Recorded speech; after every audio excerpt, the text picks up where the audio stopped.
사랑하는 성도 여러분, 안녕하십니까? 오늘 6월 28일 월요일 새벽 이슬과 같은 주의 말씀을 사모하며 나오신 모든 분들을 주님의 이름으로 사랑하고 축복합니다. 우리가 오늘 같이 상고할 말씀은 창세기 12장 1절부터 4절까지의 말씀입니다. 창세기 12장 1절부터 4절, Genesis chapter 12, verses 1 through 4, 1절부터 4절 받들어 읽겠습니다. 여호와께서 아브라함에게 이르시되 너는 너의 고향과 친척과 아비의 집을 떠나 내가 내게 보여줄 땅으로 가라. 내가 너로 큰 민족을 이루고 내게 복을 주어 내 이름을 창대하게 하리니 너는 복이 될지라. 너를 축복하는 자에게는 내가 복을 내리고 너를 저주하는 자에게는 내가 저주하리니 땅의 모든 족속이 너로 말미암아 복을 얻을 것이라 하신지라. 이 아브라함이 여호와의 말씀을 따라갔고 롯도 그와 함께 갔으며 아브라함이 하란을 떠날 때에 75세였더라. 아멘.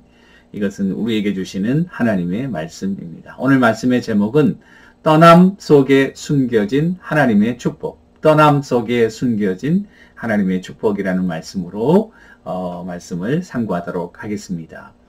우리가 이때까지 살펴보았던 창세기 1장부터 11장까지는 사실은 시간적으로 오랜 기간이지만 창세기의 서론입니다. 그리고 창세기의 본론은 사실은 12장부터 시작되고요. 아브라함서부터 시작해서 아브라함의 아들 이삭, 그리고 이삭의 아들 야곱, 그리고 야곱의 아들 요셉까지 이 네 대에 관한 이야기가 바로 창세기인 것을 알 수 있습니다. 그래서 창세기 11장 마지막 장에 보시면 노아서부터 시작해서 하나님의 그 선택된 자녀들의 족보의 이름이 나오고 있고요. 아브라함은 그렇게 따지면 노아의 10대 손이 되겠습니다. 노아의 10대 손이 이 아브라함이 나오고 그리고 비로소 이제 창세기의 본론이 시작된다 볼 수 있습니다. 하나님이 아브라함을 택하셔서 부르는 장면, 아브라함의 소명이라고 하죠. 이것이 오늘 창세기 12장의 내용인데요. 여러분, 아브라함은 사실은 그 하나님이 부르셨다는 것이 굉장히 중요한 그 아브라함과 모든 것의 시작입니다. 아브라함이 뭐 특별히 잘나서 하나님이 부르신 것이 아니고요. 하나님이 부르시고 언약을 맺으셨기 때문에 아브라함이 아브라함 됐다는 사실입니다. 여러분들과 제가 하나님의 자녀가 된 것은 우리가 뭐 특별히 잘나서가 아니고 하나님의 주권적인 예정과 섭리 가운데 하나님의 부르심이 있었기 때문에 여러분들과 제가 오늘날 여기 있다고 하는 사실이죠. 이것은 하나님이 자기의 백성들을 부르시고 구원하시는 일에 절대로 주도권을 빼앗기지 않는다는 그와 같은 성경적인 진리를 보여주고 있습니다. 하나님이 아브라함을 택하시고 하나님이 이스라엘을 선택하시고 그래서 이스라엘을 만드시고 여기 보세요. 오늘 그 아브라함을 택하셔서 이제 그 언약을 맺으시면서 그로 말미암아 큰 민족을 이루게 하겠다. 네 자손을 하늘의 별과 같이 바다의 모래와 같이 많게 하겠다는 그런 그 축복이 여기 나오는데요. 하나님이 신실하게 그 축복을 몇백 년에 걸쳐서 갖고 계시다가 하나님에 대해 성취하시는 거예요. 하나님은 정말 대단한 하나님이시죠. 여러분들과 제가 정말 이 하나님의 자녀로 선택받았다는 그 자체가 이것은 놀라운 하나님의 은혜와 사랑의 결과인 것을 우리가 깨달아야 하는 것이죠. 자, 그러면은 이 아브라함은 도대체 어떤 사람인가? 아브라함은 데라의 아들이고요.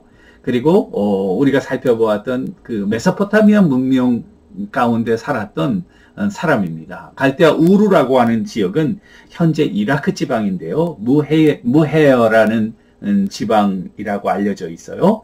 그리고 그곳은 달의 신을 섬기는 우상 숭배로 굉장히 유명한 곳이고 그 아버지는 우상을 만들어서 팔아가지고 아주 부유하게 살았던 사람인 것을 알 수 있습니다. 따라서 그 탈무드에 의하면은 아브라함의 아버지 데라가 섬긴 것은 적어도 12개의 신이다. 그리고 데라의 비즈니스는 우상을 조각하여 파는 것이다. 그리고 아브라함도 아버지와 함께 그 일을 했을 것이다. 근데 하나님께서 이렇게 우상을 섬기는 아브라함을 부르셔서 이제 새로운 일을 일으키시는 거예요. 그럴 때 첫 번째 하시는 것이 뭐냐면은 여기 보시니까 내 본토를 떠나라. 이 아브라함이 사는 곳은 항구 지방이었고요. 그리고 모든 것이 풍성한 그와 같은 그 지방으로 알고 있었습니다. 그곳에서 우상을 팔아 섬겼으니까 굉장히 부유한 생활을 했고, 고고학적인 발굴에 의하면 아브라함이 살던 집은 2층으로, 지금 2층은 뭐 아무것도 아니지만 여러분 그 당시 2층 집은 정말로 부유하고 잘 사는 집이었다는 사실을 우리들이 알 수 있는 거죠. 근데 그걸 떠나라. 내 컴포트 존, 내가 모든 것이 풍성하고 그리고 편안하게 살 수 있는 그곳을 떠나라. 컴포트 존을 하나님이 떠나라. 새로운 일을 하실 때는 네 컴포트 존을 떠나라 하는 거죠. 또 하나는 여기 보시면은 아비집을 떠나라.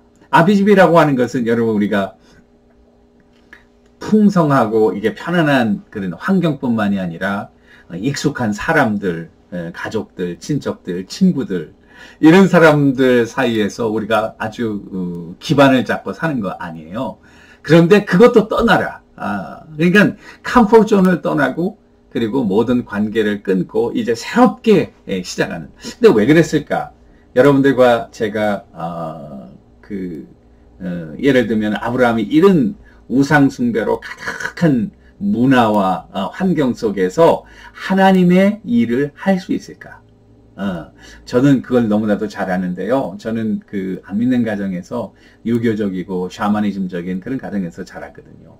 만일 제가 목사가 되고 그리고 목회 일을 할 때 안 믿는 가정과 그런 친척, 물론 거기서도 할 수 있겠지만은 아마 그것을 완전히 떨쳐버리기가 너무나도 어려웠을 거예요. 하나님께서 저를 미국에 보내신 이유는 새롭게 여기서 하나님의 믿음의 가문을 이루라고 하는 하나님의 놀라운 그런 섭리가 있다고 저는 믿어 의심치 않습니다. 왜냐하면 그런 인간의 문화와 샤머니스틱한 것을 여러분 탈피한다는 것은, 그곳에 있으면서 탈피한다는 것은 말이 사실 쉽죠. 거의 불가능한 것입니다.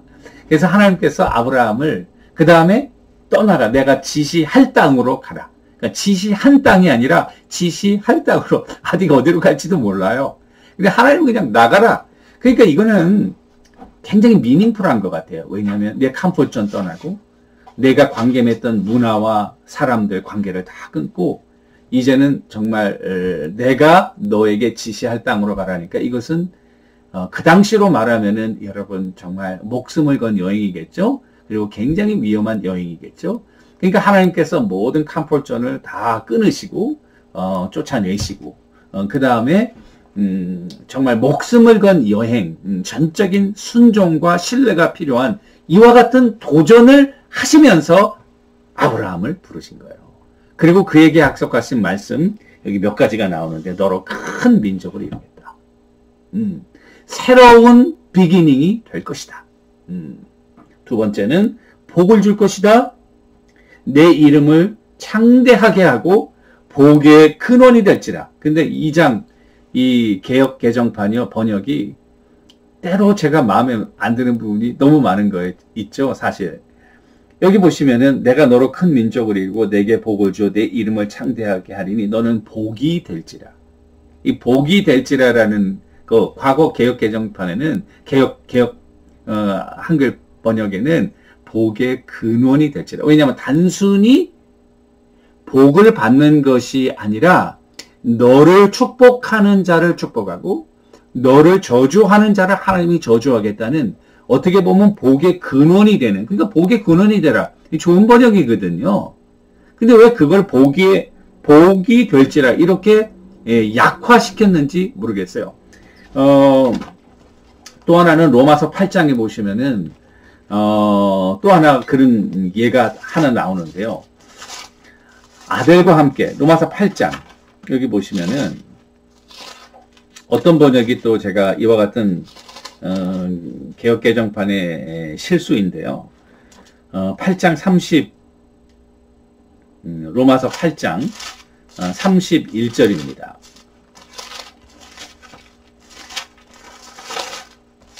제가 지금 조금 열을 받아가지고 로마서 8장 31절 거기 보시면 보세요. 32절 자기 아들을 아끼지 아니하시고 우리 모든 사람을 위하여 내어주시니가 그 아들과 함께 모든 것을 우리에게 주시지 않겠느냐. 근데 과거 개혁판에는 우리에게 모든 것을 은사로 주시지 않겠느냐. 근데 은사로 주시지 않겠느냐. 이게 맞거든요. 공짜로 주시고 은혜로 주시지 않겠느냐. 근데 그거 은사를 그냥 빼고 말은 되죠. 그런데 의미가 굉장히 약화된 그런 느낌이 들어요. 하나님께서 여기 보시면은 그렇게 이 복의 근원이 되는 너는 복덩이다. 너를 축복하는 자. 그러니까 너는 하나님께서 주신 놀라운 파워풀한 그러면서 하나님은 떠나게 하시고 그 떠나면서 순종하고 다 버리게 하시면서 그 가운데 새로운 역사를 이루시는 거예요. 저는 하나님이 새로운 역사를 이루게 하실 때 떠나게 하신다. 이걸 꼭 믿어요.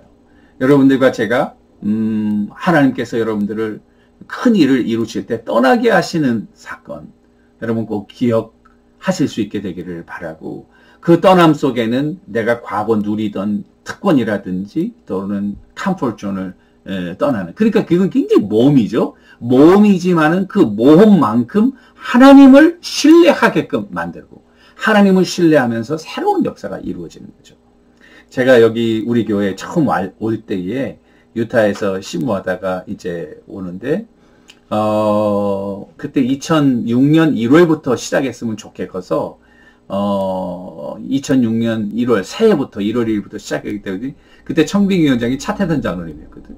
차태선 장로님이 목사님 그건 안 되고 12월부터 와야 된다. 우리 교회가 12일부터 제일 바쁘다. 그러면서 차태선 장로님이 하신 말씀이 있어요. 뭐냐면은 아무래도 교회 관계는 목사님 여자와 남자의 관계처럼 클린 컷을 하는 게 좋겠다. 클리어하게 컷하고 어차피 오시기로 결정했으니까 여기 스케줄에 맞춰서 오시면 좋겠다. 그 말이 제가 굉장히 마음에 남았어요. 이게 내가 인간적으로 끌리는 것도 있지만은 교회를 한 해 잘 마무리하고 새롭게 그렇지만은 떠나야 될 때 다 클린 컷하고 떠나는 거 이것이 좋지 않겠냐라는 말이 제가 아주 인상 깊게 받았고 그래서 2005년 12월에 제가 1월부터 이곳에 오게 되었습니다. 하나님은 떠나게 하시지만은 그 떠나게 하시는 사건 속에 하나님의 놀라운 약속과 축복이 숨겨져 있다는 사실 여러분 꼭 기억하시고 그 떠남은 어떻게 보면은 리스크이지만은 그러나 믿음의 모험이죠. 믿음의 모험 속에 여러분 믿음은 모험이에요.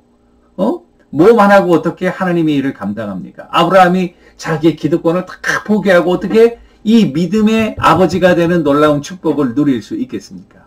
하나님은 새로운 일을 계획하실 때 떠나게 하신다. 그 떠남 속에는 하나님의 축복이 있다는 사실 그리고 그만큼 하나님을 믿고 신뢰하는 믿음의 리스크를 우리가 하게 되는 거죠. 그런 의미에서 인생은 이는 떠남의 연속이다 라고 생각하시고 그리고 그 떠남 속에 하나님의 새로운 역사가 있다는 것을 기억하시고 오늘도 주님과 동행하시는 여러분들과 제가 되기를 주님의 이름으로 축원합니다.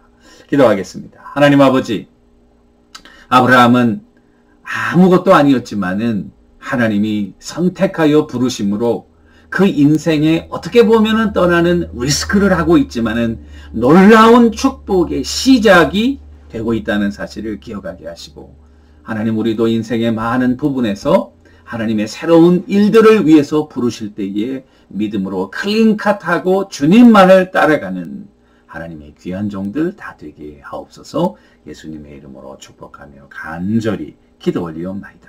아멘. 여러분 오늘도 주님과 동행하시는 여러분들과 제가 되기를 주님의 이름으로 축원합니다. 감사합니다.